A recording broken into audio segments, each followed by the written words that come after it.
Hello student. चला पुढे start करूया. लास्ट लेक्चरला आपण मेल रिप्रोडक्टिव्ह सिस्टीम स्टडी करायला स्टार्ट केली होती. सो त्याचा पुढचा पार्ट आपण आज डिस्कस करणार आहे. सो त्यामध्ये नेक्स्ट डिस्कस करायचं आपल्याला it is the glands. Okay. Okay. So specifically जी काही ह्युमन रिप्रोडक्टिव्ह सिस्टीम आहे तर त्याच्यामध्ये ग्लँड्स असतात तीन. त्याच्यामध्ये फर्स्ट ग्लँड आहे is the seminal vesicle. Second gland जी आहे it is the prostate gland and third one is the Cowper's gland or bulbourethral Gland.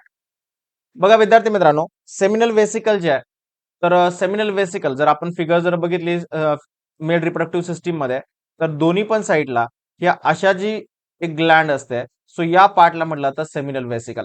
या पुढे जर काढलं तर इथे मात्र असे जो युरेथ्रा आहे तर त्या युरेथ्राला जी अशी एक पार्ट आहे तर याला म्हटलं तर प्रोस्टेट ग्लँड. आणि या ठिकाणी साईडला अशी जी असते जनरली, सो ही छोटीशी ग्लँड असते. It is the minute Gland. So याला म्हटलं तर काउपस ग्लँड. आता विद्यार्थी मित्रांनो, मी तुम्हाला काही शॉर्ट मध्ये इथे एक फ्लोचार्ट देणार आहे. जनरली सेमिनल वेसिकल जे असतं ना, ओके, सेमिनल वेसिकल तर हे सिमेनमध्ये नियर अबाउट 60% मटेरियल शेअर करतं. ओके. सिमेनच्या 60% मटेरियल हे शेअर करतं.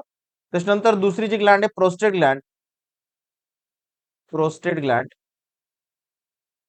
तर प्रोस्टेट ग्लँड जी आहे तर ती नियर अबाउट 30% मटेरियल शेअर करतं. आणि काउपस ग्लँड जी आहे, काउपस ग्लँड किंवा बल्बोयुरेथ्रल ग्लँड, काउपस ग्लँड और बल्बोयुरेथ्रल ग्लँड ही जी आहे तर ही सिक्रेट करते नियर अबाउट 10% मटेरियल. आता सेमिनल वेसिकल काय सिक्रेट करतं, तर हे करतं फ्रुक्टोज, जे की एनर्जी देतं. फ्रुक्टोज. देन हे काय करतं तर आणखी प्रोस्टाग्लॅंडिन सिक्रेट करतं. ठीक आहे. Prostaglandin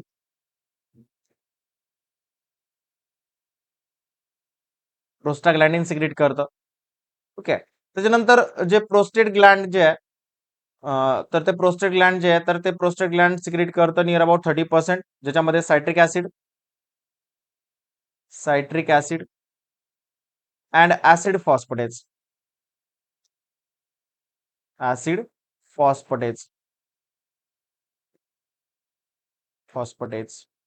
okay. तर हे दोन ऍसिड असतात जनरली नॉर्मलायझेशन करण्यासाठी, कारण ते स्पर्म जे आहे तर ते ऍसिडिक इन्व्हायरमेंट मधून मूव्ह करणार आहे. आणि त्यामध्ये जे इन्व्हायरमेंट आहे तर ते नॉर्मल करण्यासाठी जनरली सायट्रिक ऍसिड किंवा ऍसिड फॉस्फेटेज असतात. आणि काउपस ग्लँड जे आहे तर ते सगळ्यात छोटी ग्लँड आहे, जी की व्हिस्कस नेचर देते, अल्कलाइन फ्लुइड सिक्रेट करते. सो अल्कलाइन नेचर देते स्पर्मला. व्हिस्कस व्हिस्कस बनवते किंवा म्युकस सिक्रेट करते. ओके. म्युकस सिक्रेट करते, जेणेकरून कॉप्युलेशनच्या वेळेस फ्रिक्शन होणार नाही. Okay. So as a lubricant म्हणून काम करतं हे म्युकस लेअर. सो हे तुमच्या लक्षात असलं पाहिजे. ओके. एवढं जरी लक्षात ठेवलं या सगळ्यामधून तरी मोर दॅन सफिशियंट आहे. सीईटीच्या पॉईंट ऑफ व्ह्यूनी, नीटच्या पॉईंट ऑफ व्ह्यूनी आणि स्टेट बोर्डच्या पॉईंट ऑफ व्ह्यूनी सुद्धा क्लिअर आहे. चला आता डिटेलमध्ये लाईन टू लाईन डिस्कशन करूया. काय म्हटलंय? Seminal vesicle is the pair of glands lying on the posterior side of the urinary bladder. Urinary ब्लॅडरच्या पोस्टेरियर साइडला आहे. It secrete the alkaline seminal fluid which contain fructose, fibrinogen and prostaglandin. Okay. काय काय secrete करते बघा? Fructose, fibrinogen and prostaglandin. Fructose जे आहे तर ते ऍज अ एनर्जी मटेरियल म्हणून काम करतं, एनर्जी देण्याचं काम करतं स्पर्म मुवमेंटसाठी. Okay. So fructose is provide energy for sperm movement, while fibrinogen is coagulate the semen into the bolus of quick propulsion in the vagina. मध्ये जे स्पर्म आहे तर त्याला कोॲग्युलेट करण्याचं काम हे फायब्रिनोजन करतं. देन प्रोस्टाग्लॅंडिन काय करतं? So stimulate reverse peristalsis. Peristalsis म्हणजे काय? तर फॉरवर्ड प्रोसेस. ओके. सो काय करतं प्रोस्टाग्लॅंडिन? काय करतं? पेरिस्टाल्सिस करतं. पेरिस्टाल्सिस म्हणजे काय? तर फॉरवर्ड मुवमेंट करायला लावतो स्पर्मला. म्हणजे वजानामधून स्पर्म बाहेर न येता ते युटेरसकडे मुवमेंट करेल. ओके. मुवमेंट करेल. सो ही मुवमेंट देण्याचं काम कोण करतं? प्रोस्टाग्लॅंडिन करतं. ओके. आणि near about 60% of total volume of the semen it secrete by the seminal vesicle. Okay, किती पर्सेंट मटेरियल शेअर करतं सिमेंटमध्ये? 60%. ओके, हे तुम्हाला क्वेश्चन विचारतात इथे. ओके, सीईटी मध्ये स्पेसिफिकली असे क्वेश्चन असतात. आपला चॅप्टर डिस्कस झाल्यानंतर आपण जेव्हा क्वेश्चन डिस्कस करणार आहे तर त्यामध्ये तुम्हाला हे कळून जाईल. ओके, देन प्रोस्टेट ग्लँड, जी सेकंड ग्लँड आहे, it is the prostate gland. Prostate Gland is the large and single Gland made up of 20 to 30 lobe. बघा, सेमिनल वेसिकल जी आहे तर ती पेअर ऑफ ग्लँड आहे. प्रोस्टेट ग्लँड जी आहे तर ती सिंगल ग्लँड आहे. ओके, आणि नियर अबाउट 20 to 30 लोबनी बनलेली असते. Is located underneath of the urinary bladder. Just urinary ब्लॅडरच्या जस्ट खाली ही प्रोस्टेट ग्लँड असते. So it's around the urethra and release a milky white slightly acidic prostatic fluid. So बघा काय काय करतं, milky white slightly acidic prostatic fluid release करतं by the urethra. So it form near about 30% of the total volume of the semen. Semen मध्ये near about 30% volume release करण्याचं काम हे prostate Gland करतं. काय काय असतं याच्यामध्ये? So it content citric acid and acid phosphatase आणि खूप सारे एन्झाईम. काय काय असतं जनरली? सायट्रिक ऍसिड असतं आणि ऍसिड फॉस्फेटेज असतं. ओके, हा आर नाही आहे, it is and. So citric acid and acid phosphatase. So acid phosphatase protect the sperm from the acidic environment of the vagina. जे ऍसिड फॉस्फेटेज असतं तर ते या स्पर्मचं प्रोटेक्शन करतं in the वजायना, that is the female reproductive track. So female reproductive track मध्ये acidic environment असतं आणि या ऍसिडिक एन्व्हायरमेंट मध्ये स्पर्मचं प्रोटेक्शन करण्याचं काम हे ऍसिड फॉस्फेटेज करतं. देन थर्ड ग्लँड असते Cowper's gland. It is also known as a bulbourethral Gland.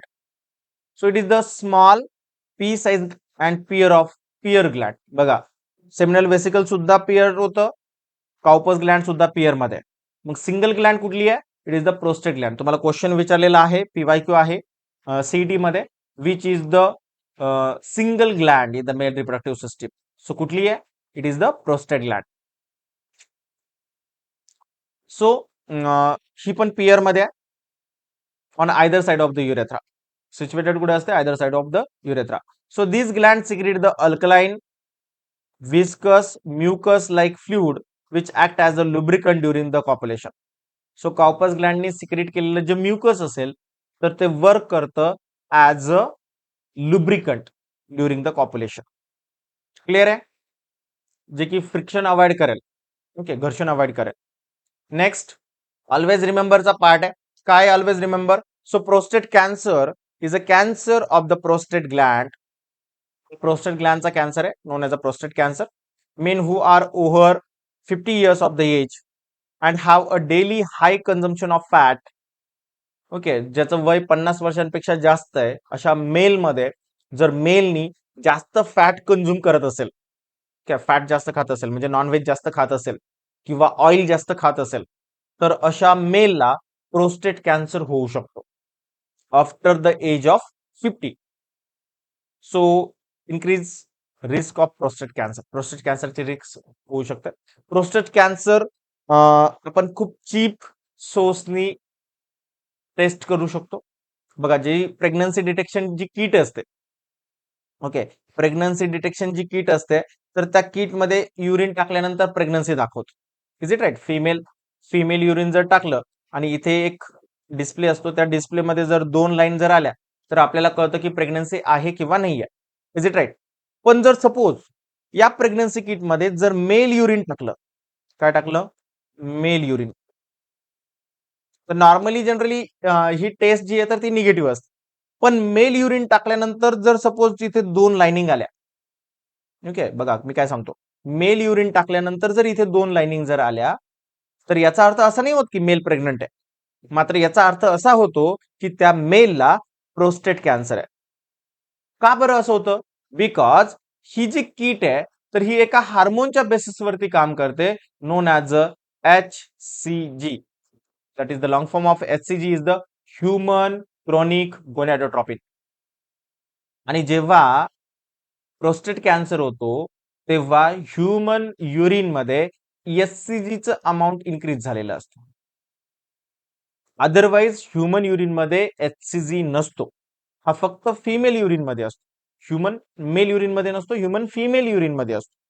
आणि तोच एचसीजी जेव्हा प्रेग्नन्सी असेल तेव्हाच फिमेल मध्ये तयार होतो, अदरवाईज होणार नाही. मात्र जर मेल युरिन मध्ये जर प्रेग्नन्सी किटने जर प्रेग्नन्सी पॉझिटिव्ह दाखवली, तर याचा अर्थ असा होतो की त्या मेल युरिन मध्ये एचसीजी तयार झालाय आणि हे एचसीजी आपल्याला साईन असतं प्रोस्टेट कॅन्सरचं. ओके, तर हे सिंपल आपण टेस्ट करू शकतो. It is a cheaper method. चला पुढे जाऊ. So semen. सिमेन काय? So it is the viscous alkaline milky fluid. Semen काय? एक विस्कस अल्कलाइन मिल्की फ्लुइड आहे, ज्याचा पीएच जो आहे हे सगळ्यात महत्वाचा आहे. सिमेनचा जो पीएच आहे तर तो आहे 7.2 टू 7.7. ओके, सिमेनचा पीएच किती आहे?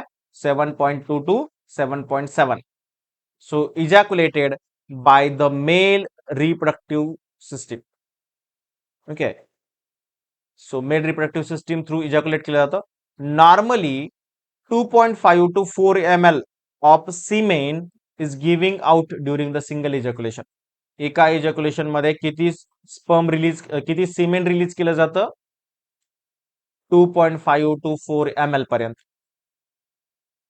It content near about 400 million sperm. आणि या 4 ml स्पर्म मध्ये नियर अबाउट 400 मिलियन स्पर्म असतात. आणि सिमेनचा फक्त 2% पार्ट हा स्पर्म असतो. 98% पार्ट हा सीमेन असतो, ऍसेसरी मटेरियल असतो. Okay, so it contain secretion of the epididymis and the accessory gland for nourishing. Nourishing करण्यासाठी काय? तर फ्रुक्टोज आहे as a nutrient source, as a energetic source. Then neutralizing activity करण्यासाठी calcium आहे, bicarbonate आहे. Then activation of movement करण्यासाठी prostaglandin आहे. So हे सगळं ऍसेसरी मटेरियल आहे. सो स्पर्म असेल 2% आणि 98% काय असेल? ऍसेसरी मटेरियल असेल. आणि ऍसेसरी मटेरियल आणि स्पर्म यांना एकत्रितपणे म्हटलं जातं सीमेन. ओके, आणि एका इजॅक्युलेशन मध्ये सीमेन मध्ये किती स्पर्म असतील? तर ते असतील near about 400 million sperm. Okay, clear आहे? क्लिअर आहे इथपर्यंत? ओके, चला पुढे जाऊ. So external genitalia. आता मेलचा एक्सटर्नल जेनेटेलिया काय? सो एक्सटर्नल जेनेटेलिया जो आहे तर तो आहे penis and the scrotum. So penis आणि त्याच्या खाली जे एक पाऊच असेल ज्याच्यामध्ये टेस्टिस असेल तर त्या पाऊचला म्हणलं जातं scrotum. So penis is the male copulatory organ. Penis हा काय? तर मेल कॉपुलेटरी ऑर्गन आहे. So it is cylindrical and muscular. याच्यामध्ये कुठलाही बोन नाहीये. It is the cylindrical in shape and muscular, मसल्सनी बनलेला आहे. 3 बंडलचे मसल्स असतात जनरली याच्यामध्ये. So with 3 bundles of erectile tissue. आणि या टिश्यू मध्ये इरेक्शन असतं, म्हणजे ते इरेक्ट होऊ शकतात आणि नॉन इरेक्टाईल होऊ शकतात. So erectile non erectile process याच्यामध्ये होते. A pair of posterolateral tissue. Generally याच्यामध्ये इरेक्शन करण्यासाठी 2 प्रकारच्या टिश्यू असतात. That is the corpora cavernosa. साईडच्या साईडला जे असतात, म्हणजे सपोज हा पेनिस आहे, याच्या सराउंडिंगला जे आहेत तर त्या आहेत कॉर्पोरा कव्हर्नोसा. आणि त्याच्या आतमधल्या साईडला जे असतात तर त्या असतात कॉर्पस स्पॉन्जिओसम. आणि ऍक्च्युली या दोन्ही पण टिश्यूमुळे पेनिसमध्ये इरेक्शन स्टार्ट होतं. ओके, पेनिसमध्ये काय होतं? इरेक्शन होतं. सो द सोलन टीप, पेनिसचा जो टीप असतो, म्हणजे for example this is the penis आणि इथे थोडासा असा सोलन पार्ट असतो. ओके, या सोलन पार्टला म्हटलं जातं glans penis. Glans penis. So it is the sensory part in the penis. सो पेनिसचा हा सगळ्यात जास्त सेन्सरी पार्ट असतो. याचं प्रोटेक्शन करण्यासाठी इथे एक लूज फोल्डेड स्किन पण असते, non as a four skin. Okay, याला काय म्हटलं जातं? फोर स्किन म्हटलं जातं, किंवा त्याला आणखीन एक नाव आहे रिफ्यूज. ओके, इथे एक हा युरेथ्रा असतो.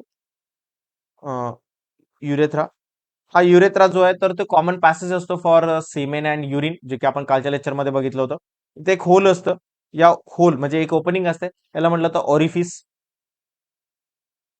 त्याला म्हटलं तर ओरिफिस.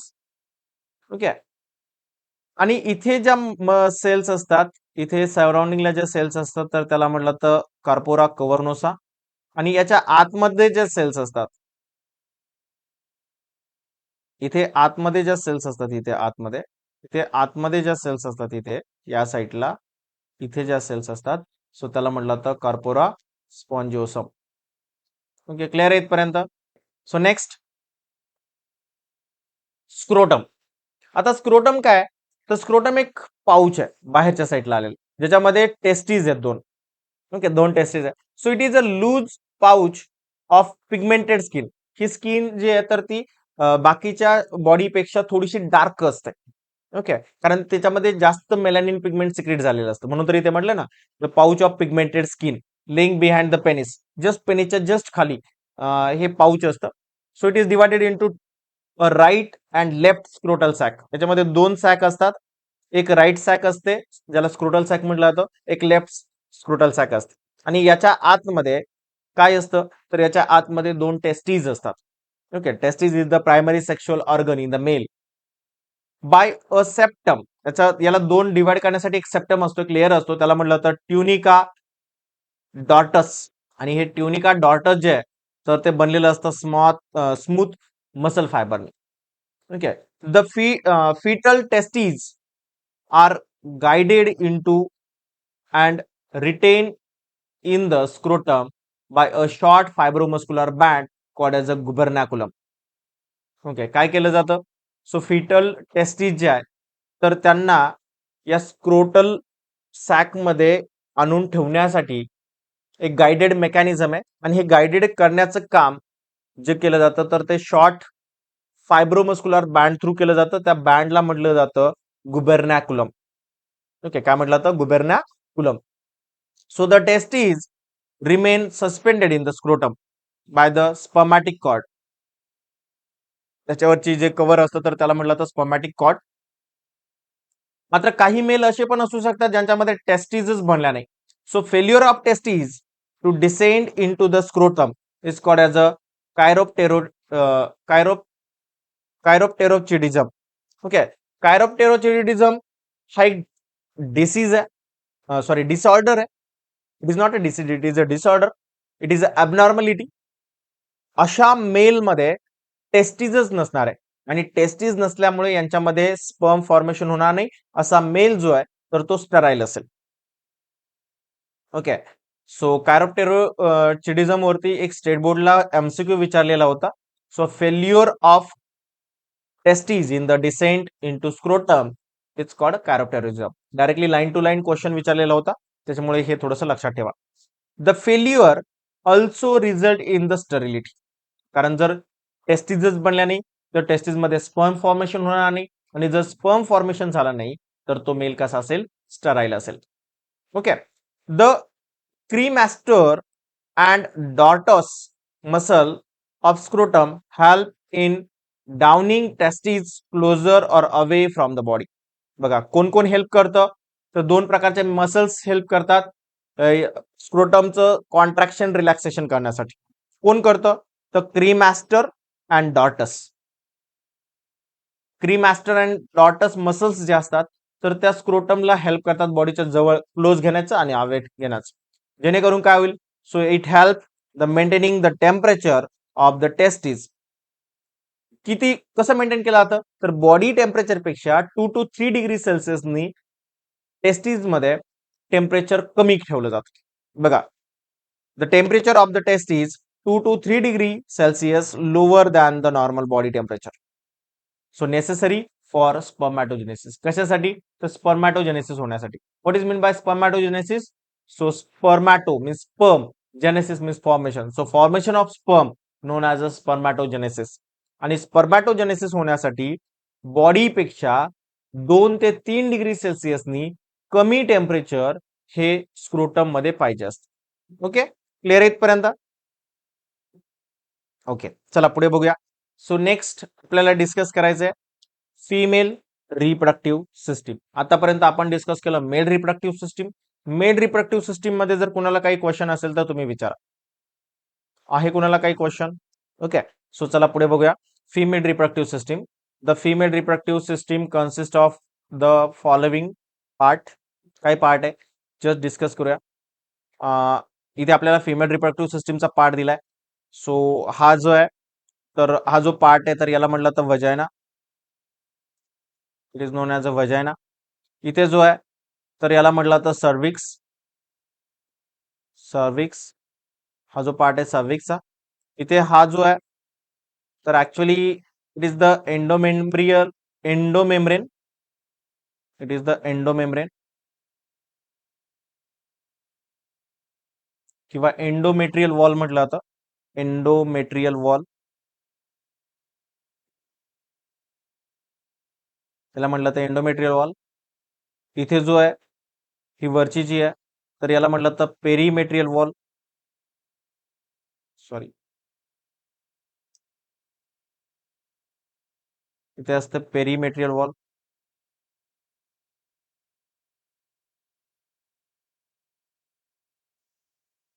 आणि या दोन्हीच्या वॉलच्या मध्ये पण एक वॉल असते बरं का, इथे दाखवलं नाहीये तर मी दाखवतो.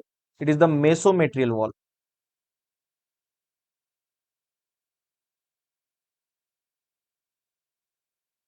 जनरली पेरीमेट्रियल वॉल आणि मेसोमेट्रियल वॉल जे आहे तर त्यांचं फंक्शन एकत्र आहे. जनरली डिलिव्हरीच्या वेळेस म्हणजे पार्क्युरेशनच्या वेळेस यांच्यामध्ये कॉन्ट्रॅक्शन रिलॅक्सेशन होतं. त्याच्यानंतर हा जो वरचा जो पार्ट आहे हा फुगलेला. सो याला म्हटलं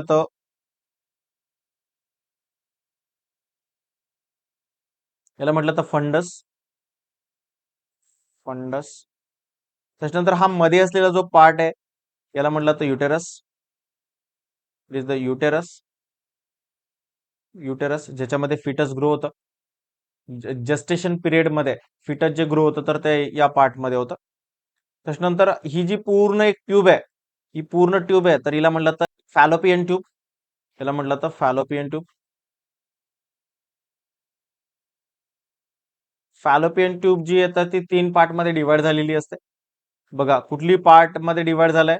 सो हा जो इथे जो पोर्शन आहे तर याला म्हटलं जातं इस्तेमस. ओके, याला म्हटलं तर इस्तेमस. इथे जो आहे तर इथे हा ओहम आणि इकडून येणारे स्पर्म इथे फ्यूज होतो. सो याला म्हटलं तर अँपुला. ओके, अँपुला. त्याच्यानंतर इथे हे जे नरसाळ्यासारखं जे दिसतं तर याला म्हटलं तर इनफंडिबुलम. इनफंडिबुलम. इनफंडिबुलम. हे फिंगर लाईक प्रोजेक्शन जे दिसतं म्हणजे बोटासारखं जे दिसतं तर त्याला म्हटलं तर फिमरी. याला म्हटलं तर फिमरी. इथे ही जी आहे तर ही याला म्हटलं तर ओहरी. आणि ओहरीच्या आतमध्ये हे जे बनलेलं तर याला म्हटलं तर ओहम. ओके, ओहरीच्या आतमध्ये जे बनले तर त्याला म्हटलं तर ओहम. आणि इथे ही जी आहे तर याला म्हटलं तर ओहरियन लिगामेंट. ओहरियन लिगामेंट. या ओव्हरियन लिगामेंट काय करेल तर त्या फिमेलच्या ओरीमध्ये आणि इकडे जे एंडोमेट्रियल लाइनिंग आहे तर यांच्यामध्ये हार्मोनल बॅलन्स ठेवेल. ओके, तर this is the part of female reproductive system. हे तुम्हाला माहिती पाहिजे. प्रत्येक पार्टचं एक स्वतःचं एक सेपरेट फंक्शन आहे तर ते फंक्शन सुद्धा माहिती पाहिजे. नेक्स्ट लेक्चरला आपण डिटेलमध्ये फिमेल रिप्रोडक्टिव्ह सिस्टीम डिस्कस करणार आहे. सो आज एक काम करायचं, मेल रिप्रोडक्टिव्ह सिस्टीम आणि फिमेल रिप्रोडक्टिव्ह सिस्टीम या दोन्ही पण फिगर तुम्हाला तुमच्या नोटबुकमध्ये काढून ठेवायच्यात आणि त्यांचे नावं म्हणजे लेबलिंग त्याला व्यवस्थित करायचं, जेणेकरून एक्झाम मध्ये तुम्हाला असे क्वेश्चन विचारले जातात. 4 मार्क्ससाठी क्वेश्चन असतो. Give the detail account in male reproductive system और फिमेल रिप्रोडक्टिव्ह सिस्टीम. जस्ट मागच्या वर्षी विचारलेला क्वेश्चन आहे 4 मार्क्ससाठी. सो तुम्हाला ऍटलीस्ट फिगर व्यवस्थित जमल्या पाहिजे आणि फिगरची एवढी प्रॅक्टिस करायची फिगर काढण्यासाठी लेस दॅन 2 मिनिट लागतील. ओके, 2 मिनिटापेक्षा जास्त फिगरला कुठल्याच फिगरला टाइम लागला नाही पाहिजे. जर 2 मिनिटापेक्षा जर जास्त वेळ जर तुमचा फिगर काढण्यासाठी जर जात असेल तर मात्र तुमचा बायोलॉजीचा पेपर कव्हर होणार नाही. आणि जर बायोलॉजीचा स्टेट बोर्डचा पेपर कव्हर करायचा असेल तर फिगरच्या प्रॅक्टिस करावी लागेल. आणि जर कोणी म्हणत असेल की मी फिगरच काढणार नाही पेपरमध्ये तर तुम्हाला मार्क मिळणार नाही. जोपर्यंत स्टेट बोर्डला तुम्ही फिगर काढत नाही तोपर्यंत तुम्हाला मार्क मिळत नाही. आणि जर तुम्हाला पेपरमध्ये जर चांगले मार्क मिळवायचे असेल तर तुम्हाला पेपरमध्ये फिगर काढणं गरजेचं आहे. ओके, क्लिअर आहे? Just simple. फिमेल रिप्रोडक्टिव्ह सिस्टीमची फिगर तुम्हाला विचारली जाते 4 मार्क्ससाठी. तुम्हाला डिटेल क्वेश्चन विचारला जातो, give and detail account of male reproductive system और फिमेल रिप्रोडक्टिव्ह सिस्टीम. तर सपोज तुम्हाला फिमेल रिप्रोडक्टिव्ह सिस्टीम बद्दल जर माहिती विचारली, काय केलं पाहिजे? तर सगळ्यात पहिल्यांदा तुम्हाला फिमेल रिप्रोडक्टिव्ह सिस्टीमची फिगर काढता आली पाहिजे. बघा, सिम्पली काय करायचं, तर जस्ट फक्त इथे अगोदर फंडस काढून घ्यायचा. त्याच्यानंतर हा जो आहे तर इथे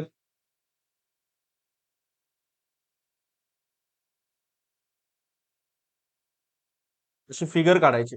सो इथे हा फॅलोपियन ट्यूब असेल. So this is the fallopian tube. इथे फिंबरी असते, फिंगर लाईक प्रोजेक्शन, आणि याच्यावरती अशी एक ओरी असते. सो इथे असतं ओरियन लिगामेंट. इकडच्या साईडला पण असं सेम, कारण फिमेल मध्ये 2 ओरीज असतात, त्या अल्टरनेटिव्हली काम करत असतात. Okay, so this is the, हा जो आहे तर इथे लाइनिंग असतात या.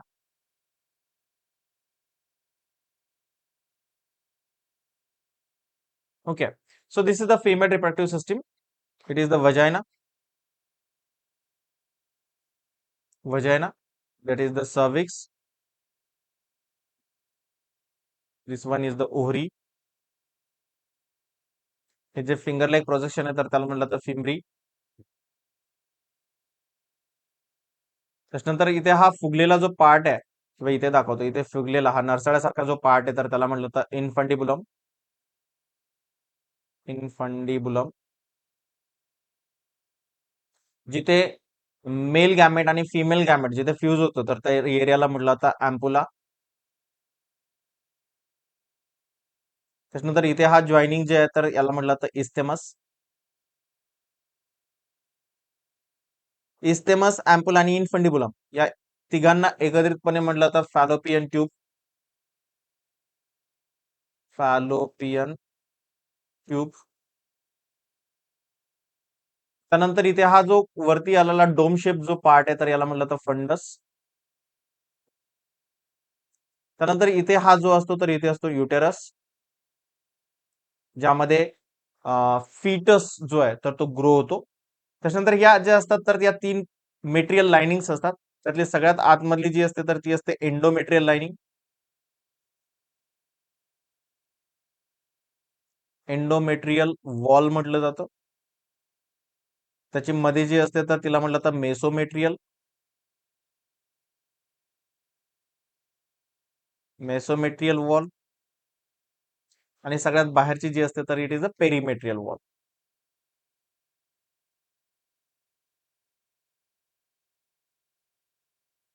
आणि इथे मध्ये जे असतात it is the ovarian ligament.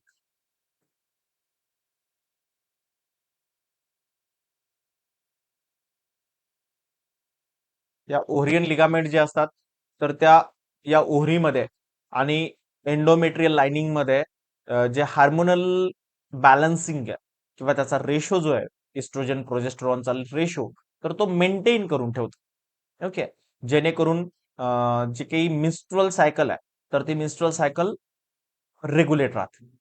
So this is the female reproductive system. Okay, figure तुम्हाला दोन फिगरची एवढी प्रॅक्टिस झाली पाहिजे की 2 मिनिटाच्या आत तुम्हाला ती फिगर काढता आली पाहिजे. जो 2 मिनिटापेक्षा जर जास्त वेळ जर तुम्हाला फिगर काढण्यासाठी जर जात असेल तर तुम्हाला ती प्रॅक्टिस करण्याची गरज आहे. कारण बोर्डमध्ये मी लास्ट लेक्चरला सांगितलं, बोर्डमध्ये जर तुम्हाला मार्क मिळवायचे असेल तर मात्र तुम्हाला इतकी प्रॅक्टिस झाली पाहिजे तुमची फिगर काढण्याची की कुठलीही फिगर 2 मिनिटापेक्षा जास्त वेळ लागतो कामा नये. जर 2 मिनिटापेक्षा जर जास्त वेळ जर तुम्हाला फिगर काढण्यासाठी जर लागत असेल तर मात्र तुमचा पेपर कव्हर होणार नाही. क्लिअर आहे? चला पुढे बघूया. सो नेक्स्ट आपल्याला काही इन्फॉर्मेशन दिली आहे. So first information about the ovary. Okay, so it is the primary female sex organ. ठीक आहे, जसा मेलचा प्रायमरी सेक्स ऑर्गन आपण डिस्कस केला होता, it is the testis. So जसं तसं फिमेलचा प्रायमरी सेक्स ऑर्गन कुठला आहे? It is the ovary. आणि याच्यावरती तुम्हाला एमसीक्यू साठी क्वेश्चन येऊ शकतो, त्याच्यामुळे एमसीक्यू साठी ही लाईन तुमच्यासाठी इम्पॉर्टंट आहे. It is the main function of the function is production of egg or ovum. So ओरीचं फंक्शन काय? So production of egg or ovum हे काय? तर ओरीचं फंक्शन आहे.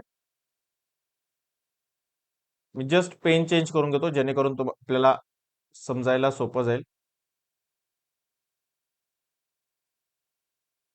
ओके. सो काय केलंय? Egg and ohm.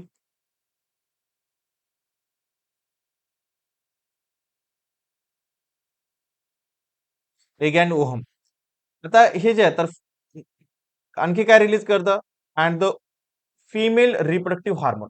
Which is the female reproductive hormone?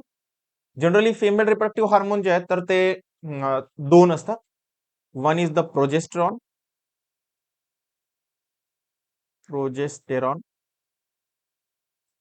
and second one is the estrogen. So estrogen and progesterone, these are both are the female reproductive hormone. So it is solid. ओरी कशी असते? Solid असते, oval shape असते and almond shape. Oval shape असते, अंड्यासारखी असते, किंवा almond shape म्हणजे जसा बदामाचा जसा शेप असतो तर त्या शेपची असते. So it is 3 centimetre in length, 1.5 centimetre in Beth and 1 centimetre in thick. बघा त्याची साईज जी असते तर ती 3 सेंटीमीटर लांबी असते, 1.5 सेंटीमीटर रुंदी असते आणि 1 सेंटीमीटर पर्यंत जाडी असू शकते. So it is located in the upper lateral part of the pelvis. Okay, near the kidney. किडनीच्या जस्ट जवळ upper lateral upper part of the pelvis, पेल्विसच्या जस्ट वरती किडनीच्या जवळ हे लोकेटेड असते. Each ovary is held position by ligaments. Okay, प्रत्येक ovary ही ओरियन लिगामेंटनी युटेरसला अटॅच असते आणि अब्डोमिनल वॉल जनरली त्यासाठी अटॅच असते. The largest of these is the broad ligament form by the fold of peritoneum. So एक लार्जेस्ट लिगामेंट्स असते, that is the peritoneum ligament, आणि ती फोल्ड झालेली असते. Okay, then it hold the ovary, oviduct and the uterus to the dorsal body wall. So बॉडीच्या dorsal साईडला ही peritoneum ligament जी आहे तर ती ओरी आणि ओव्हिडक्टला काय करते? होल्ड करून ठेवते. ओके, हे सुद्धा तुम्हाला माहिती पाहिजे. पेरिटोनियम नाव लक्षात ठेवा. ओके, पीवाय एमसीक्यू साठी तुम्हाला विचारलं जाऊ शकतं, सीटी साठी. The ovarian ligament attach ovary to the uterus. Okay, ovarian ligament जे आहे तर ते ओरीला अटॅच होतात, ओरी आणि युटेरसला. मी मगाशी फिगर मध्ये तुम्हाला सांगितलं. द ओरी प्रोड्यूस 5 हार्मोन्स. आता ओरी जे आहे तर ते 5 हार्मोन तयार करते. मी तर तुम्हाला 2 सांगितले मगाशी ज्यांना फिमेल रिप्रोडक्टिव्ह हार्मोन म्हटलं होतं. मात्र ओरीमध्ये जवळपास 5 वेगवेगळे हार्मोन तयार होतात, नोन ॲज इस्ट्रोजन, प्रोजेस्ट्रॉन, रिलॅक्झिन. रिलॅक्झिन कधी होतं? जेव्हा पार्च्युरेशन करायचं असतं, म्हणजे डिलिव्हरी करायची असते बेबीची, तर तेव्हा रिलॅक्झिन हार्मोन रिलीज होतं. त्याच्यानंतर ऍक्टिव्हिन, ऍक्टिव्हिन पण तेव्हाच होतं. आणि इनिबिन. इनिबिन इनिबिन कधी असतं? तर जेव्हा जनरली जस्टेशन पिरियड चालू असतो तर तेव्हा जनरली इनिबिन हार्मोन सिक्रेट होत असतो. सो असे 5 हार्मोन जनरली ओरी सिक्रेट करत असते वेगवेगळ्या पिरियडमध्ये. Okay, but estrogen progesterone compulsory असतं, ज्याच्यामुळे मिन्स्ट्रुअल सायकल जी आहे तर ती रेग्युलर राहते इस्ट्रोजन आणि प्रोजेस्ट्रॉनच्या अमाऊंट कमी किंवा जास्तमुळे. ओके, चला पुढे. So structure and development of the ओरी. आता ओरीचं आपल्याला स्ट्रक्चर बघायचं. ओके, ओरीचं स्ट्रक्चर जे आहे तर generally so each ovary is a compact structure differentiated into a central part called as a medulla. आता ओरी जी आहे जनरली अशी ओरी असते आणि याचा हा मध्ये असलेला जो पार्ट आहे तर याला म्हणलं तर मेडुला. आणि जो लॅटरल पार्ट आहे, ठीक आहे, आउटर पार्ट जो आहे तर याला म्हटलं तर cortex. The cortex is covered externally by layer of germinal epithelium. त्याचा बाहेरचा जो लेअर आहे तर याला म्हटलं तर जर्मानल इपिथेलियम.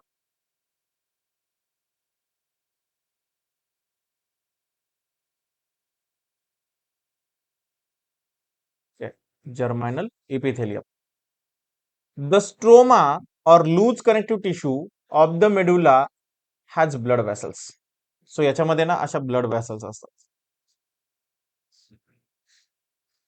इथे मेडुलर एरियामध्ये या ब्लड वेसल्स असतात आणि काही नर्व फायबर्स असतात, काही लिम्फ वेसल्स असतात.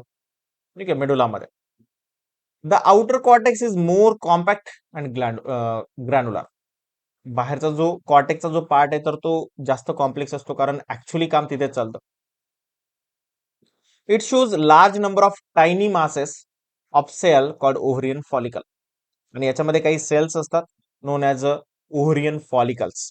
These are collectively formed from the immature ova originated from the cell of the dorsal endoderm of the egg sac.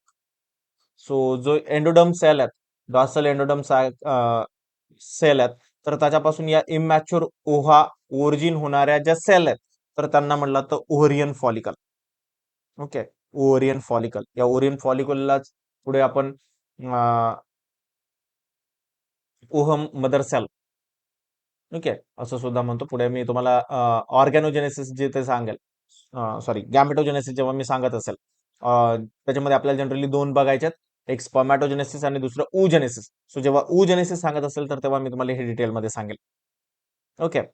The cell migrate to the gonadal ridge during embryonic development and divide mitotically. So generally ह्या cell ज्या आहेत तर त्या mitotically divide करतात. नाव this cell are called as oogonia आणि नंतर त्याला म्हटलं तर oogonia. So the oogonia continue grow in the size. They are surrounded by the layer granulosa cells and the form of rudiment of the ovarian follicle. So generally काय होतं तर उगोनिया जे आहे तर त्या कंटिन्युअसली ग्रो करतात. त्यांची साईज वाढली की त्याच्यानंतर ग्रॅन्युलोसा सेल्स मध्ये ते जातात आणि त्याला म्हटलं आता ovarian follicle. So this process of oogenesis start much before the birth of the female baby. So female baby जो आहे, पण बेबी म्हणण्यापेक्षा त्याला फिटस म्हणू, तो आईच्या पोटामध्ये असताना. सो फिमेल फिटस जेव्हा असेल तर तेव्हाच नियर अबाउट 12 वीकचे जेव्हा तो फिटस बनेल, ओके, 12 आठवड्याचा जेव्हा ते फिटस बनेल तेव्हाच त्याच्यामध्ये प्रिमॉडियल फॉलिकल जवळपास 2 to 7 मिलियन पर्यंत, ओके, किती 2 to 7 मिलियन पर्यंत प्रिमॉडियल फॉलिक्युलर सेल बनवून ठेवल्या जातात. बघा मी काय सांगतोय. एखादा फिमेल फिटस आहे आणि तो आईच्या पोटामध्ये आहे, त्याचं एज किती आहे 12 वीक, म्हणजे 12 आठवड्यांचं एक फिटस आहे जे की आईच्या पोटामध्ये आहे. म्हणजे near about 12 week means near about first trimester complete केली आहे फक्त. ओके, 12 आठवडा म्हणजे फर्स्ट ट्रायमिस्टर ना, 3 महिने. सो फर्स्ट ट्रायमिस्टर कंप्लीट झाल्यानंतर जो फिटस डेव्हलप झालेला आहे तर तेव्हाच त्याच्यामध्ये near about 2 to 7 million primordial follicular cell बनवून ठेवले जातात आणि त्याला अरेस्ट केलं जातं डिप्लोटिनी फेज मध्ये. डिप्लोटिनी फेज मध्ये अरेस्ट केलं जातं. आता बघा डिप्लोटिनी फेज आपण शिकलोय कुठेतरी, cell cycle cell division chapter 8 11चा, ज्याच्यामध्ये आपण मिओसिस फर्स्ट डिस्कस केलं होतं. मिओसिस फर्स्ट मध्ये प्रोफेज फर्स्ट डिस्कस केलं होतं आणि प्रोफेज फर्स्ट मध्ये आपण 5 फेजेस स्टडी केल्या होत्या. लिप्टोटिनी, झायगोटिनी, पॅचिटिनी, डिप्लोटिनी आणि डायकायनेसिस. त्यातला जो फोर्थ फेज होती डिप्लोटिनी, तर ती ही डिप्लोटिनी फेज आहे. या फेज मध्ये फर्स्ट अरेस्ट बसतो आणि हा अरेस्ट असतो up to the age of puberty, म्हणजे वयाच्या 12व्या वर्षापर्यंत, 12 ते 14व्या वर्षापर्यंत.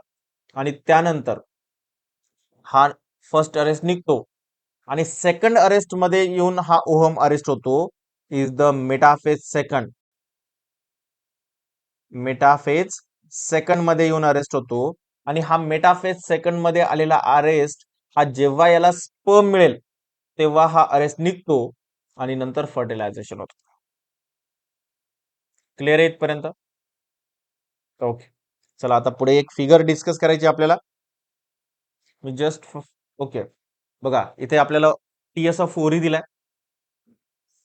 तर इथेच मी तुम्हाला ना एक आणखीन एक गोष्ट शिकवणार आहे, ती म्हणजे पुढे आपल्या डिटेलमध्ये बघायचंच आहे आपल्याला, पण इथे पण तुम्हाला भरपूर कळेल. ते म्हणजे मिस्ट्रल सायकल. आता मिस्ट्रल सायकल जी असते तर ती असते 28 डेजची. ओके.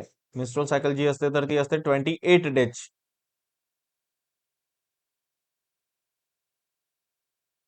तर हे 28 डेज जे आहेत, तर या 28 डेजचं 4 फेजेसमध्ये डायव्हर्जन केलेलं आहे.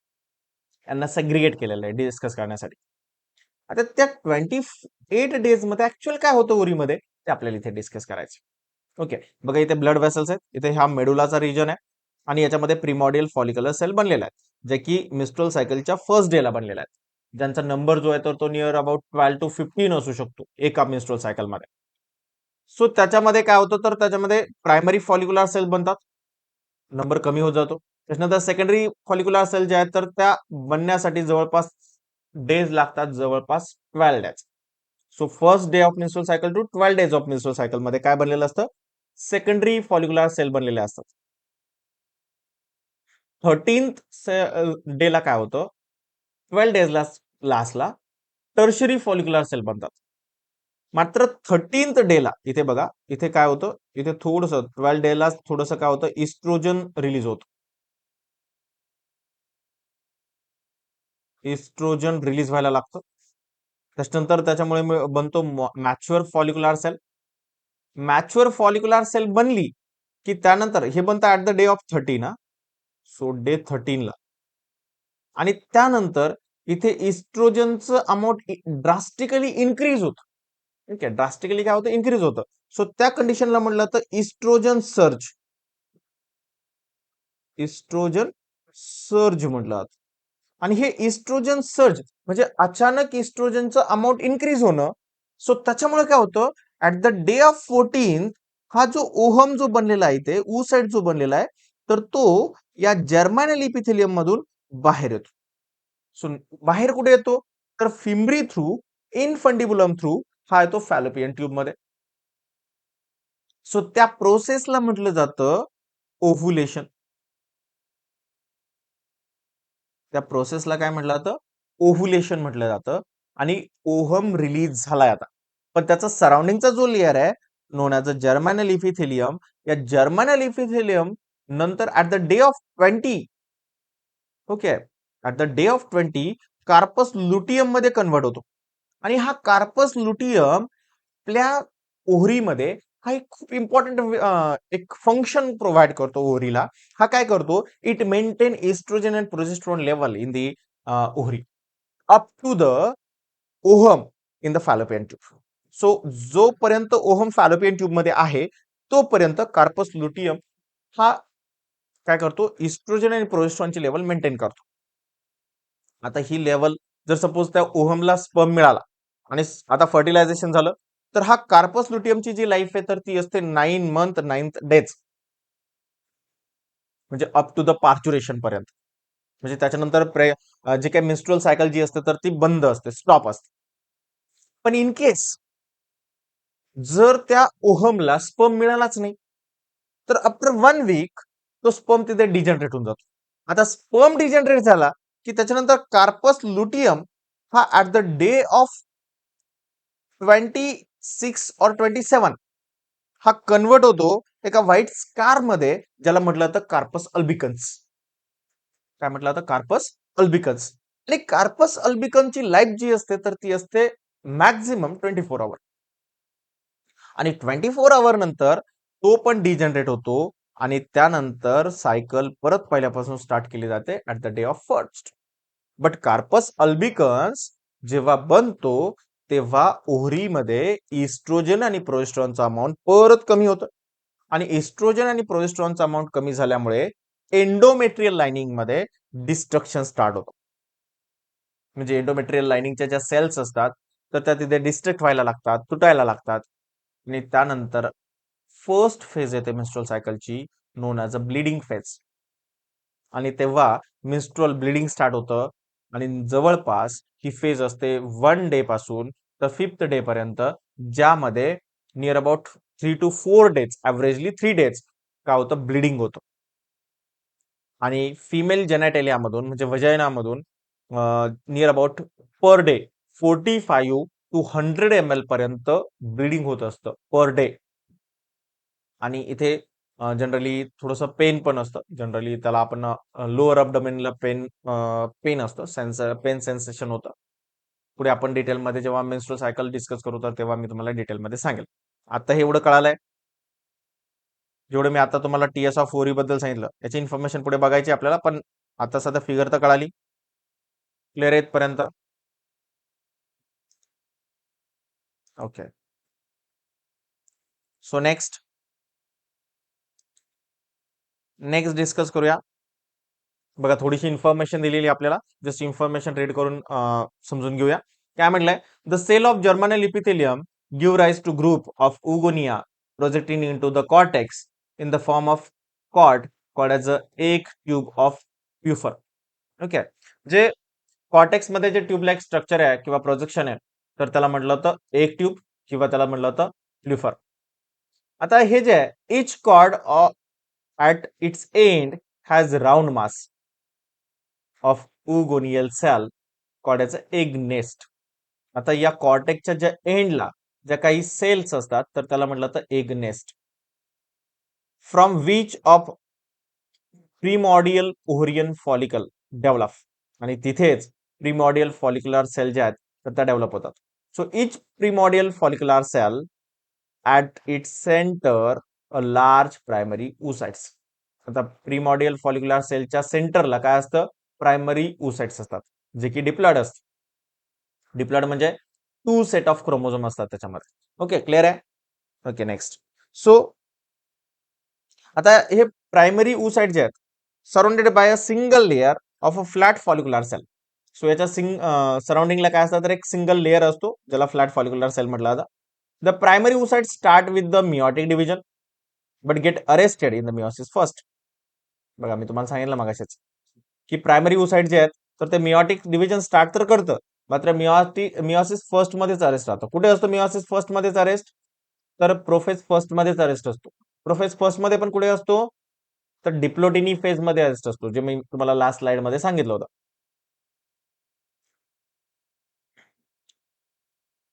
Of the 2 million primordial follicular embedded in the fetal ovary only, जी फिटसची ओरी आहे तर त्याच्यामध्ये जवळ नियर अबाउट 2 मिलियन सेल्स असतात.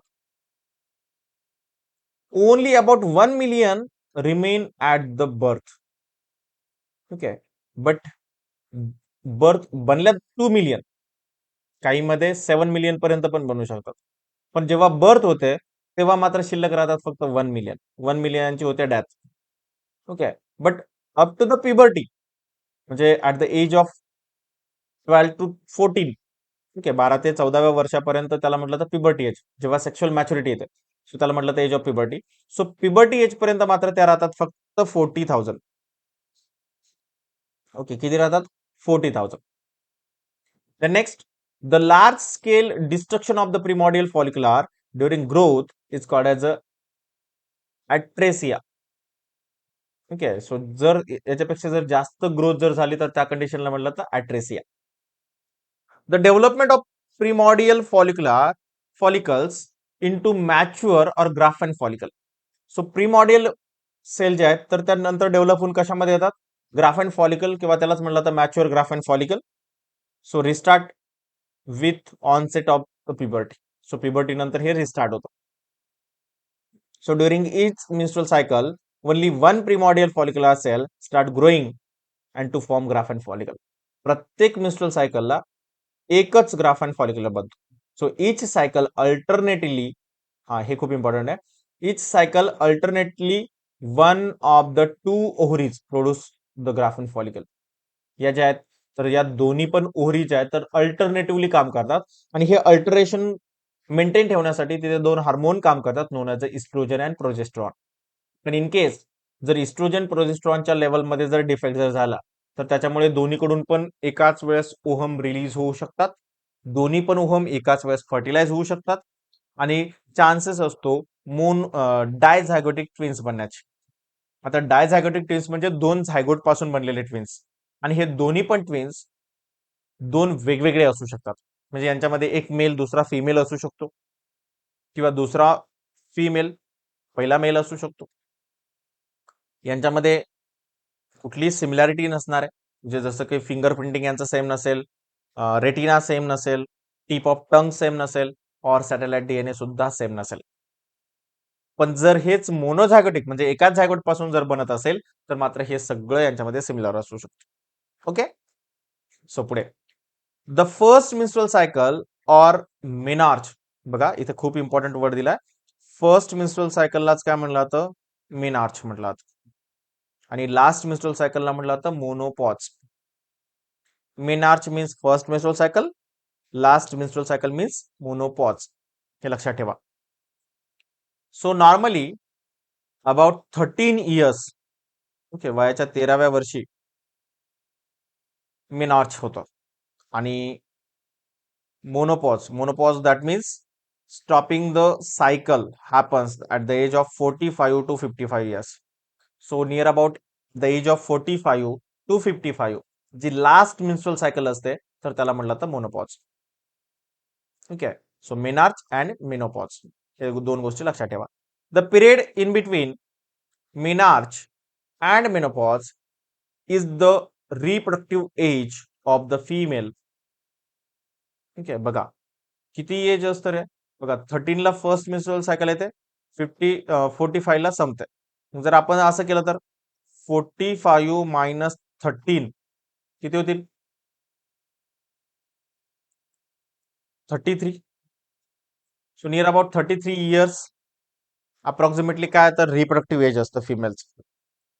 आता 33 जर आपण कन्सिडर केलं, 33 ने 32 होतात. ओके, 32 जर 32 जर आपण कन्सिडर केलं, तर प्रत्येक मंथ मध्ये नियर अबाउट 13 मिन्स्ट्रुअल सायकल कंप्लीट होतात. 28 डेजची मिन्स्ट्रुअल सायकल असते. सो 13 मिन्स्ट्रुअल सायकल कंप्लीट होतात. जर आपण कन्सिडर केलं 32 इंटू 13, तर याचा आन्सर येतो 416. म्हणजे एक फिमेल पूर्ण लाईफ टाइम मध्ये 416 मिन्स्ट्रुअल सायकल कंप्लीट करते. याचा अर्थ त्याच्यामध्ये किती सेल यूज होतात? फक्त 416च साइड्स यूज होतात. बनले किती होते? आपल्याला दिलं होतं इथे किती राहिले होते शिल्लक प्युबर्टीच्या वेळेस? 40,000. 40,000 मधून फक्त 416 यूज झाले. आणि अगोदर तर बनून किती ठेवले होते? Near about 7 million. म्हणजे 7 मिलियन मधून 7 मिलियन बनले. बर्थच्या वेळेस ते राहिले 1 मिलियन. प्युबर्टीचे टाइमला राहिले 40,000. आणि यूज किती झाले? ओनली 416. 416 यूज झाले. ओके, समजलंय? क्लिअर इथपर्यंत? Okay, next. So ovarian histology. Okay, ओरीची हिस्टॉलॉजी दिली आपल्याला. जस्ट आपण इन्फॉर्मेशन घेऊ ओरियन हिस्टॉलॉजीची.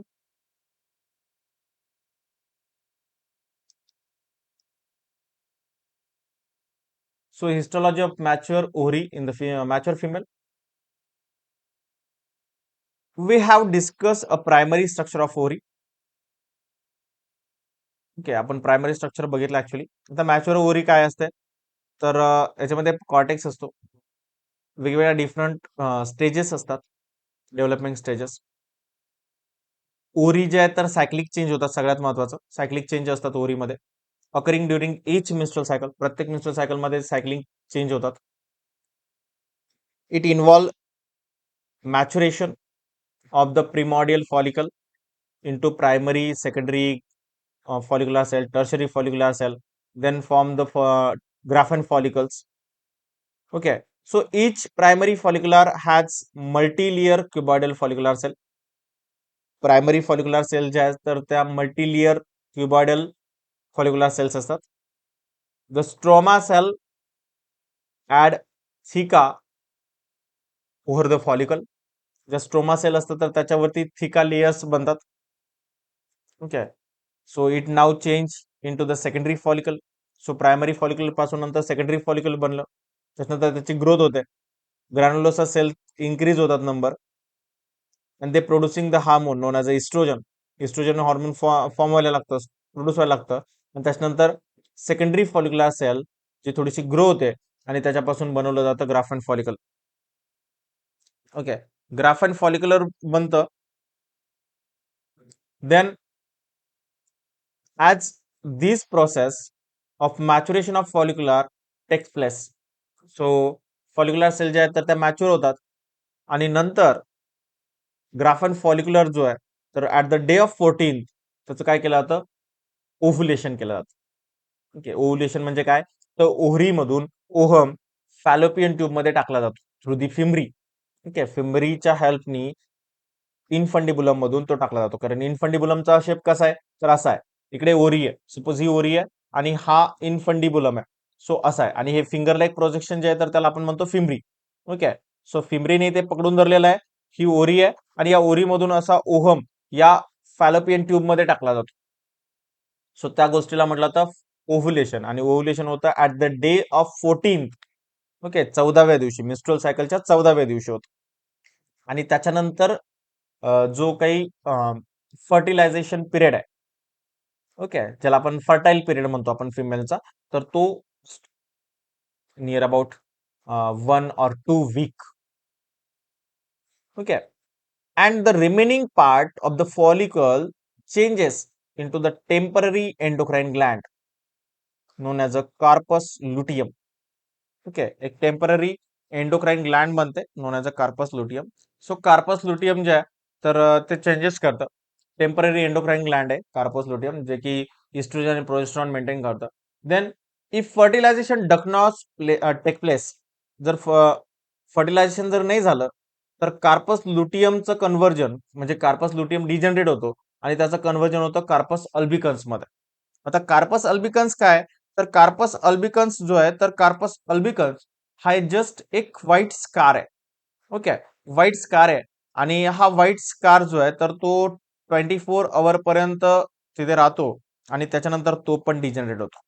पण जेव्हा कार्पस लुटियमच डिजनरेट जेव्हा झाला, तेव्हाच इस्ट्रोजन आणि प्रोजेस्ट्रॉनची लेवल ड्रास्टिकली कमी होते, आणि त्यामुळे नेक्स्ट मिन्स्ट्रुअल सायकल स्टार्ट करण्याची प्रोसेस स्टार्ट झालेली असते. पण इस्ट्रोजन आणि प्रोजेस्ट्रॉनचा त्याचा अमाऊंट कमी झाल्यामुळं जनरली एंडोमेट्रियल लाइनिंग जे असतात तर त्या एंडोमेट्रियल लाइनिंग मात्र डिस्ट्रक्ट व्हायला स्टार्ट झालेलं असतं. Okay, share.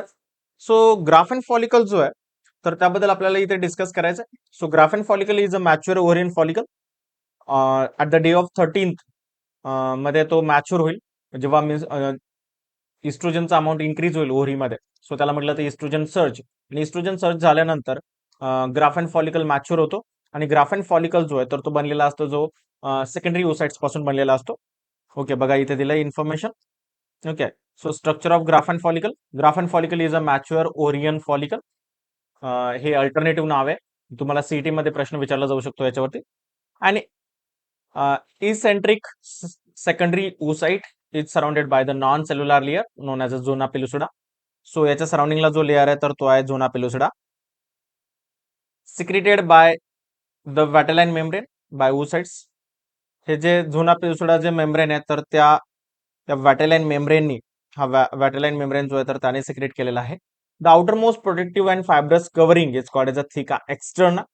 हा सगळ्यात बाहेरचा जो लेअर आहे तर तो आउटर मोस्ट लेअर आहे नोन ॲज अ थिका एक्स्टर्ना, जो की प्रोटेक्शनचं फंक्शन करतो. आउटर लेअर कुठलाही असेल तरी समजून घ्यायचं की तो प्रोटेक्शनचं फंक्शन करत असतो. Then inner layer is the cellular, सेलनी बनलेला असतो known as a theca interna. So theca externa is the outer side, theca interna is the internal side. It produces the hormone like estrogen, आणि theca externa जो आहे तर तो एक hormone produce करतो known as a estrogen. Theca interna काय करेल, estrogen produce करेल. Okay, then the follicular cell form the membrana granulosa. ज्या फॉलिक्युलर सेल आहे तर त्या बनतात कशापासून, मेम्ब्रेना ग्रॅन्युलोसा सेल पासून बनल्या जाते.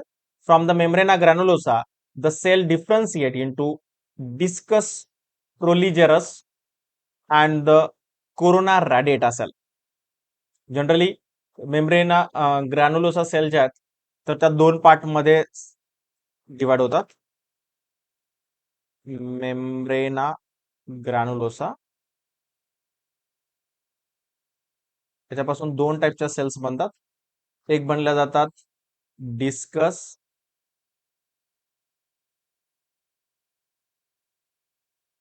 प्रोलिजेरस. ओके, मी तुम्हाला यासाठी लिहून दाखवतोय बिकॉज याच्यावरती सीईटीला प्रश्न विचारलेले आहेत. And corona radiata. Okay, corona radiata असं पण सेल आहेत. पुढे inner to the theca sorry cumulus oophorus is the term use for the oocyte and surrounding granulosa cell. या ग्रॅन्युलोसा सेल्स ज्या आहेत या सराउंडिंगला, ज्या इथे येलो कलर मध्ये दाखवलेल्या आहेत, ओके, या रेड कलरच्या आतमधल्या सेल, तर या ग्रॅन्युलोसा सेल्स आणि त्यामध्ये असलेला oocytes यांना एकत्रितपणे म्हणलं होतं क्युमुलस ओरोफस. याच्यावरती क्वेश्चन आलेला आहे. दिस इज द पीवायक्यू, नीटचा पीवायक्यू हा. क्युमुलस ओफोरस असं म्हणू शकतो इज इक्वल टू काय, oocytes plus plus surrounding granulosa cells. Surrounding ग्रॅन्युलोसा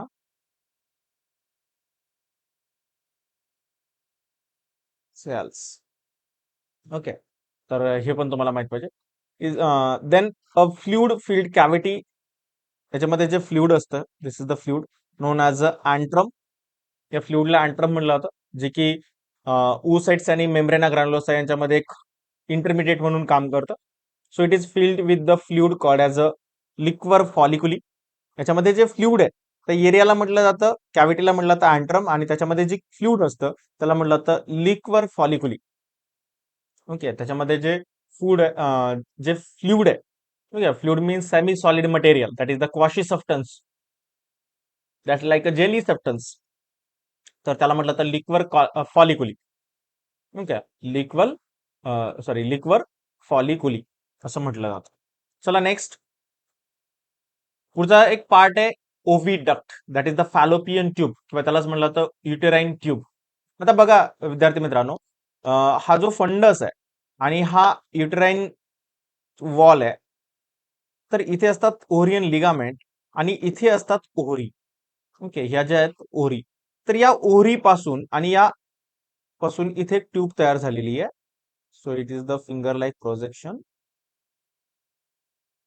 अशी जी ट्यूब आहे, किंवा इकडे असलेली जी अशी ट्यूब आहे,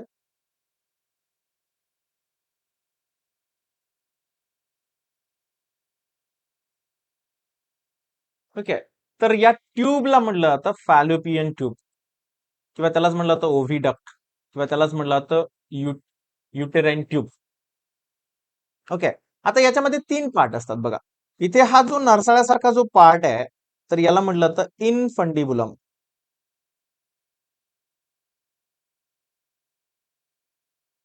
आता दोन ओरी असतात म्हणून इनफंडिबुलम सुद्धा, इथे पण हा इनफंडिबुलमच आहे. सो दोन इनफंडिबुलम असेल. जिथे या ओरीमधून निघालेला एखादा ओहम इथे येतो आणि इकडून येणारा स्पर्म याला फ्यूज होतो, इथे पण इकडून येतं आणि इथे फ्यूज होतो. सो जिथे हा फ्यूज होतो, सो त्या पार्टला म्हटलं जातं अँपुला. त्या पार्टला काय म्हटलं जातं, अँपुला. आणि इथे हा जो युटेरस आहे, तर या युटेरसला जॉईन होणारा आणि फॅलोपियन ट्यूबला जिथे जॉईंट होतं, सो त्या पार्टला म्हटलं जातं इस्थेमस. मी तुम्हाला सुरुवातीला जेव्हा मी फिमेल रिप्रोडक्टिव्ह सिस्टीम समजून सांगितलं तर तेव्हा मी तुम्हाला सांगितलं होतं. आता डिटेलमध्ये बघूया. So these are the pair of muscular duct laying horizontally over the peritoneal cavity. Peritoneal cavity मध्ये हॉरिझॉन्टली ही अरेंज झालेली असते. The proximal part of the tube lies close to the ovary. Proximal part जो आहे तर तो ओरीला close असतो. And distally it open into the uterus. आणि डिस्टल जो एंड आहे तर तो युटरस मध्ये ओपन झालेला असतो. Each tube is 10 to 12 centimetre in the length. त्याची जी लेंथ असते तर ती 10 to 12 सेंटीमीटर असते. It is internally line by ciliated epithelium cell. याच्या आतमध्ये आतमध्ये असे सिलिया असतात, सिलियरी इपिथेलियल सेल्स असतात अशा.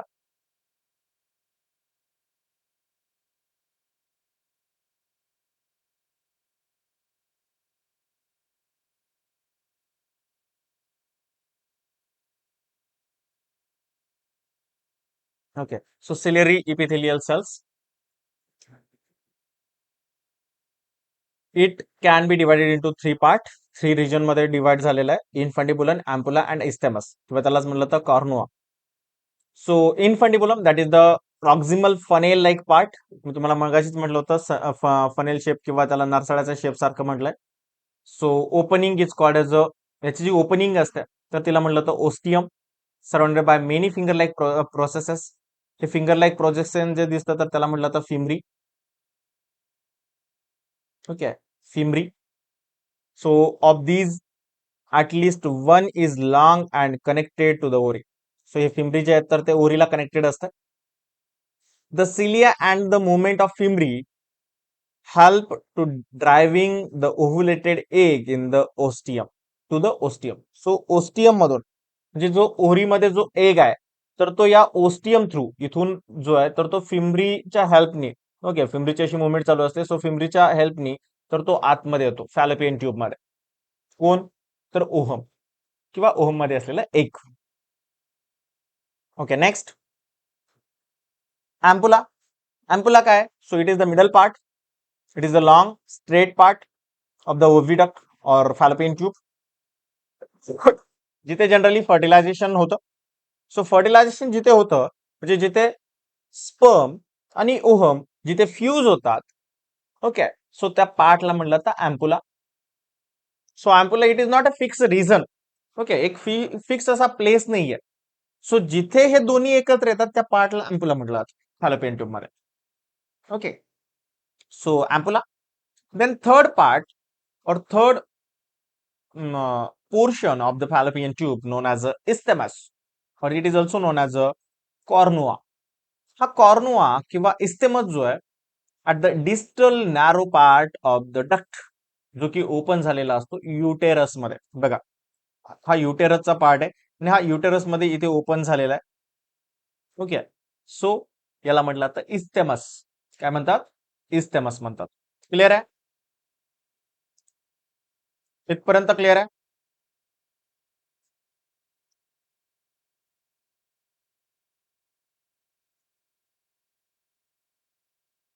ओके, नेक्स्ट पोर्शन दिला युटेरस. आता युटेरसचे आपण पाठीमागे फिगर बघितली, सो जस्ट इन्फॉर्मेशन बघूया. So it is commonly known as वम्प.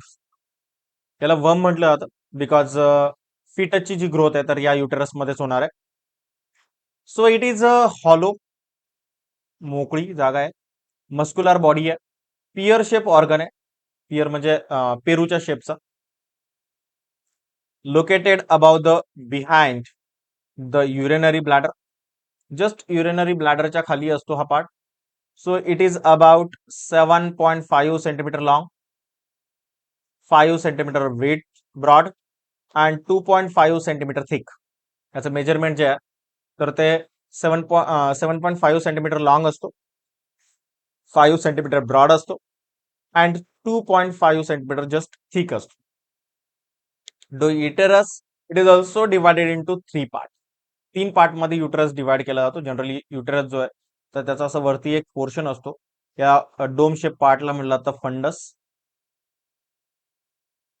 Okay, त्यानंतर हा जो पार्ट आहे तर तो पुढे असा होतो आणि इथे हा जो पार्ट असतो तर इथे याला म्हटलं तर cervix.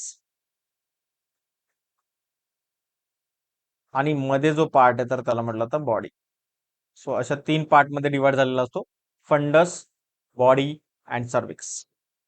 So fundus is the upper dome shape part. जो अप्पर जो पार्ट आहे तर तो डोम शेप पार्ट आहे त्याला म्हटलं तर fundus. Normally implantation of embryo occurring in the fundus. So implantation जे आहे म्हणजे जो प्लासेंटा जो कनेक्टेड झालेला असतो युटरसला तर तो या पार्ट मध्ये जनरली झालेला असतो. ओके, सो इम्प्लांटेशन जे होतं तर ते फंडसमध्ये होतं. So body, it is the broad part of the uterus which gradually tapers downward. Okay, so gradually tapers होतं, म्हणजे जो फीटस आहे तर त्याला थोडं थोडं असं खाली सोडलं जातं. Then cervix, it is the narrow neck portion near about 2.5 centimetre in the length. 2.5 centimetre असते या पार्टची length. So it extend into the vagina, पुढे एक्सटेंड झालेला असतो वजानामध्ये.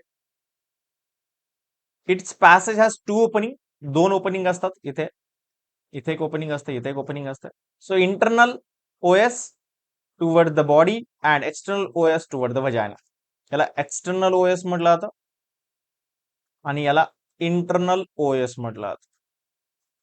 ओके, इकडे पुढे वजायना असेल. So this is the वजायना. हा पार्ट जो आहे तर तो वजायनाचा असेल आणि इकडे हा बॉडीचा पार्ट आहे. Okay, so internally the uterine wall can be distinguish into 3 layers. इथे जे आहे तर इथे 3 लेयर असेल. सगळ्यात आतमधला जो असेल तर तो एंडोमेट्रियल वॉल असेल, मध्ये जो असेल तर तो मायोमेट्रियम असेल आणि बाहेरचा जो असेल तर तो पेरिमेट्रियम असेल. बघा, आउटर मोस्ट हा बाहेरचा जो आहे, it is the perimetrium. Middle thick muscular myometrium made up of thick layer of smooth tissue. Myometrium मध्ये थिक लेअर असेल ज्यामध्ये स्मूथ मसल असेल. विगरस कॉन्ट्रॅक्शन होईल जेणेकरून लेबर पेन स्टार्ट होईल ड्युरिंग पार्च्युरेशन. पार्च्युरेशनलाच आपल्या लँग्वेजमध्ये आपण डिलिव्हरी म्हणतो. ओके, बेबी बर्थ किंवा चाइल्ड बर्थ जे होतं डिलिव्हरी, किंवा त्याला सायंटिफिक लँग्वेजमध्ये म्हटलं तर parturition. So the innermost layer called as endometrium or mucosal membrane is made up of stratified epithelium. Generally या एंडोमेट्रियम सेल ज्या आहेत तर या एंडोमेट्रियल सेल प्रोजेस्ट्रॉनचं लेवल कमी झाल्यानंतर, इस्ट्रोजनची लेवल कमी झाल्यानंतर या सेल इथून डिस्ट्रक्ट होतात at the time of mistral cycle, at the first phase of mistral cycle non as a bleeding phase. So bleeding phase मध्ये काय होतं तर या सेल ज्या आहेत तर त्या इथून डिस्ट्रक्ट होतात आणि वजायनल ओपनिंग थ्रू बॉडीच्या बाहेर टाकले जातात at the start of menstrual cycle at the day of 1 to 5th. So averagely 3 to 4 days मध्ये ब्लिडिंग कंटिन्युअसली चालू असतं. नियर अबाउट 45 टू 100 ml पर्यंत ब्लड पर डे इथून रिलीज होतात. ओके, बिकॉज ऑफ इस्ट्रोजन प्रोजेस्ट्रॉनचे लेवल ड्रास्टिकली कमी झालेली असते, त्यामुळे या स्ट्रॅटिफाईड इपिथिलियम ज्या सेल्स आहेत म्युकोसल मेम्ब्रेनच्या तर त्या तिथून डिस्ट्रॅक्ट होतात. पुढे मी तुम्हाला जेव्हा मिस्ट्रल सायकल जेव्हा डिटेलमध्ये शिकवत असेल तर तेव्हा आपण त्याबद्दल डिस्कस करूया. The thickness of this layer regularly undergoes changes in the during of mistral cycle. तर याची जी थिकनेस असते तर ती कंटिन्युअसली चेंज होत असते.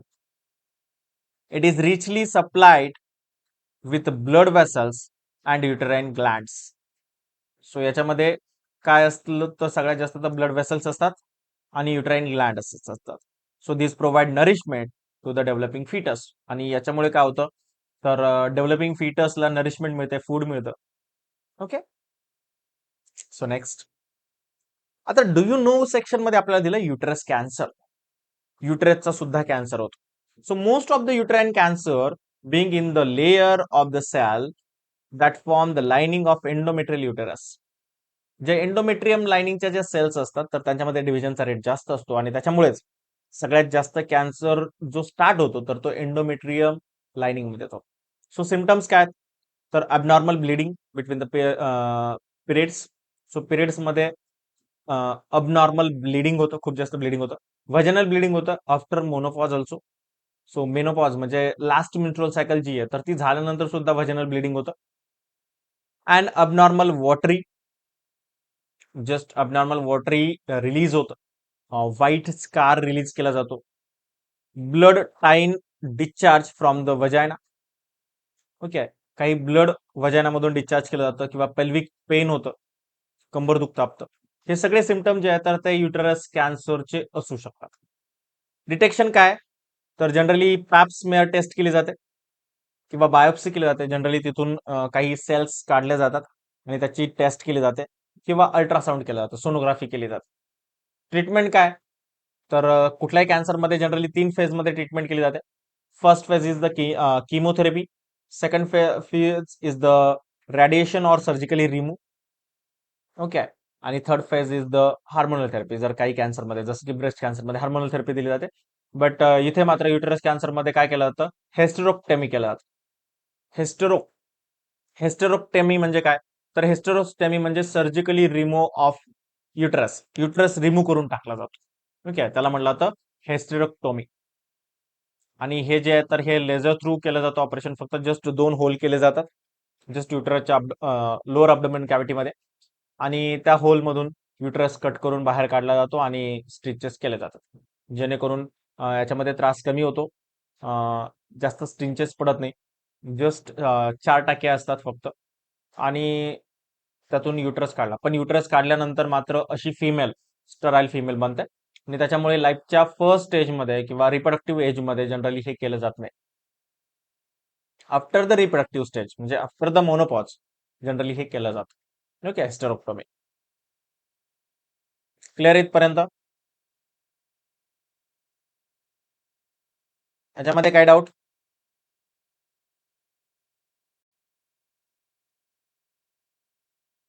Okay, next. पुढचा पार्ट आहे वजायना. ठीक आहे. आता वजायना जर म्हटलं तर is the tubular female copulatory organ. Vagina जे आहे तर ते फिमेल कॉपलेटरी ऑर्गन आहे. जस्ट युटरसच्या जस्ट, म्हणजे फॉर एक्झाम्पल हा युटरस आहे आणि इथे हा सर्विक्स आहे. सो या सर्विक्सच्या जस्ट पुढचा जो हा पार्ट आहे tube like surface, so it is known as vagina. Okay. So याची जी लेंथ असते तर ती 7 to 9 सेंटीमीटर असते. So it lies between the cervix and the vestibule. Vestibule आणि सर्विक्सच्या मध्ये जो पार्ट आहे तर त्याला म्हटलं तर vagina. So vaginal wall has a inner mucosal lining. त्याच्या आतमध्ये जे आहे तर ते इनर म्युकोसल लाइनिंग आहे.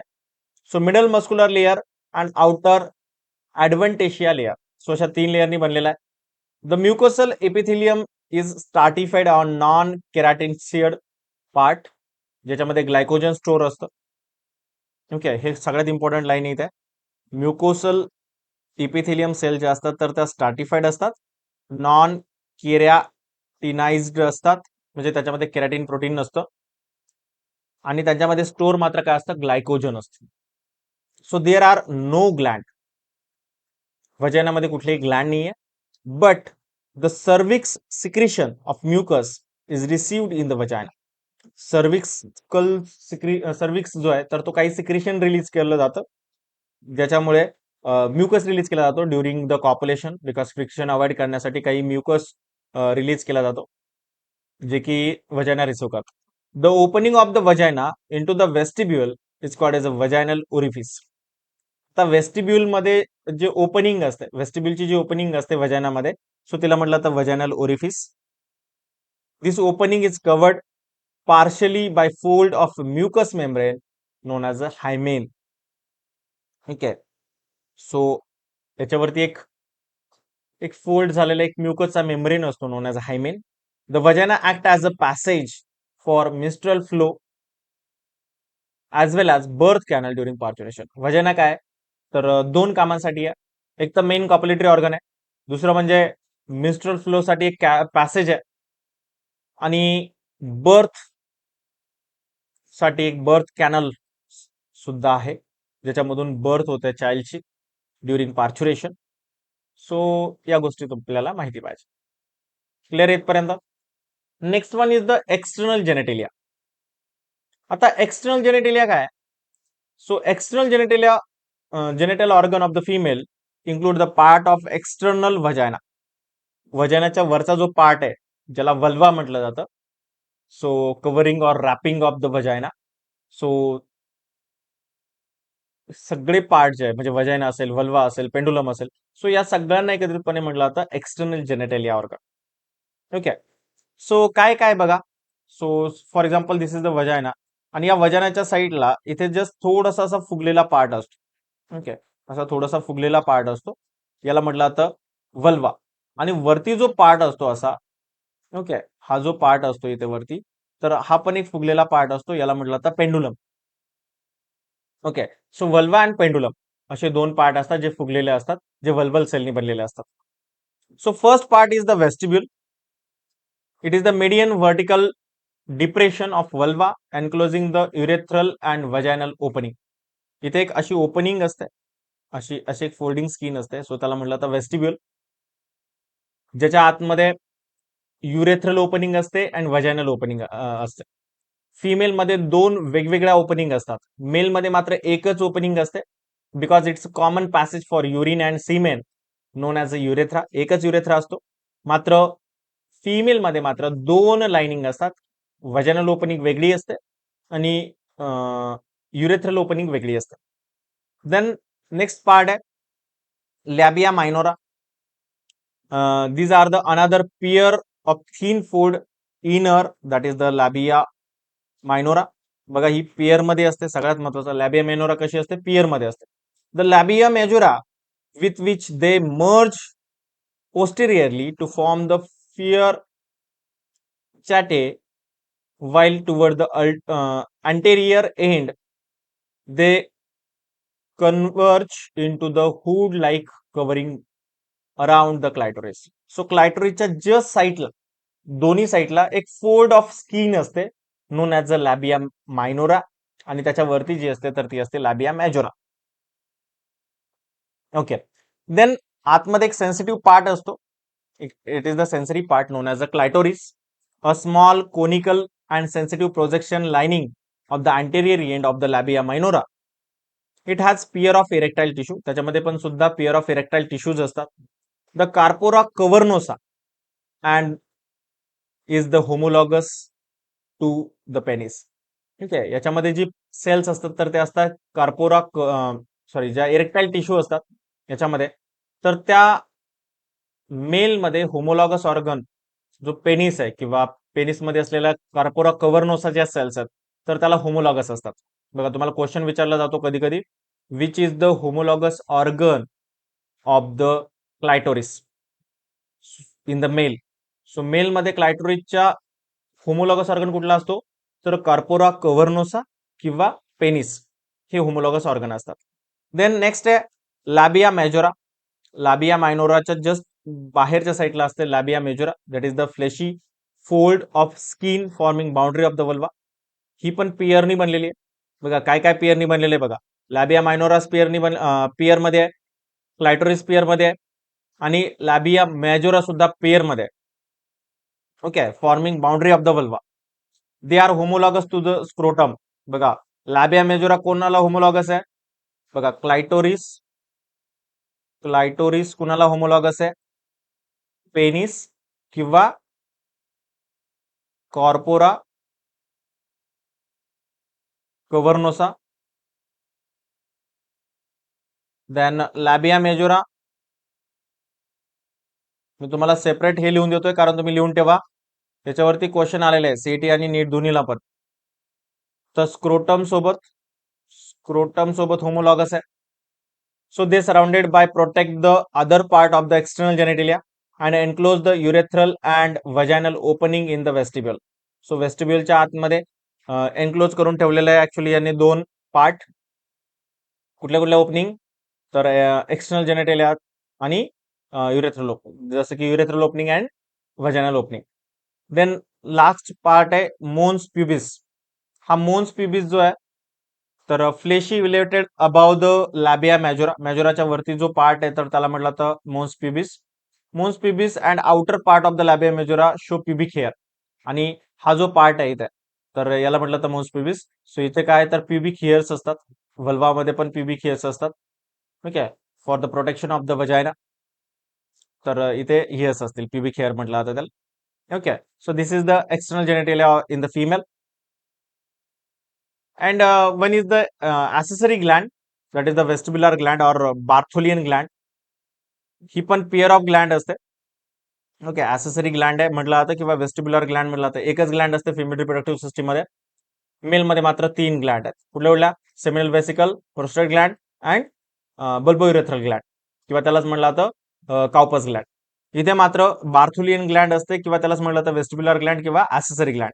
ही सुद्धा पेअर ऑफ ग्लँड आहे आणि होमोलॉगस आहे बल्बोयुरेथ्रल ग्लँड और काउपस ग्लँडचा.